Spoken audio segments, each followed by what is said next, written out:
Welcome to Desert Living, where we connect you with everything that makes the Coachella Valley a wonderful place to live. Desert Living starts now. Here's Brian Gallo. Happy Thursday, everyone. Thanks for joining us. A beautiful day today and a beautiful show here at Desert Living. I've got a great lineup today. In fact, we're going to start with Mr. Shahin Etebar, doctor, I should say. How are you? Good morning, Brian. It's good to be here. Yeah, I'm happy to have you. Welcome. Thank you. This is we tend to focus on lots of relevant topics here on the show. This one is very relevant to me. I'm 6'3" and I've had back problems my whole adult life. So let's jump right in. What are typical causes of back pain? Well, spine is a very complex organ. Everybody thinks that your back hurts and that's the only thing. But for example, the lower back, the lumbar spine, is made of five separate segments, discs, 10 joints. There are multiple ligaments and muscles that all insert in that area. And any of them could potentially lead to pain.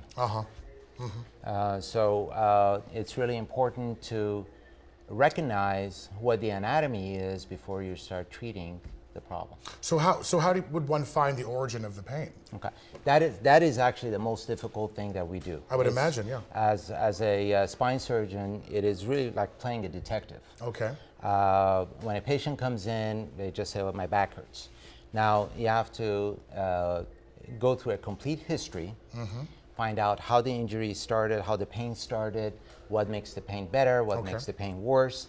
And sometimes people feel that these are mundane questions, but 90% of our diagnosis actually comes from the history that we get from the patients. So it's really important to be very specific as far as what are you feeling, where the pain is, how is it traveling, is it radiating down the leg, and what have you.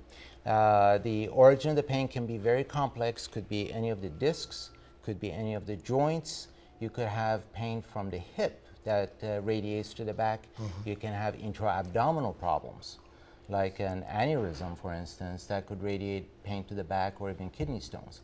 So it is challenging to figure out exactly where the problem is, but until you know where the pain is coming from, you cannot treat it effectively. So potentially a list of a mile long of things that could. Okay, so what about, where do X-rays come into place? How do you diagnose? So once we go through a detailed history with the patients, then we do a detailed physical examination.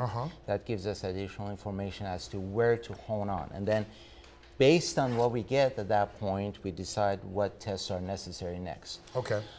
X-rays are really good in terms of looking at the bone anatomy. We frequently get X-rays with patients laying down or upright because the gravity changes the anatomy of the spine. Okay. When you lay down, a lot of times you feel better. When you're upright, you hurt. So we want to know what happens and what is gravity doing to the spine. MRI is excellent for looking at the nerves, the nervous structures and the details of that we don't get with any other study. We do use CAT scans. And some certain tests that involve injection of nuclear dye into the body, and that goes to the areas of the stress in the spine. So we use that frequently. Tell me about treatment, because that's obviously very important. Give me some insight on treatment. All right. So once we have successfully determined where the pain comes from, then we can decide on treatment. Typically, we start with the minimal, non-invasive type of treatment, and then we escalate from there.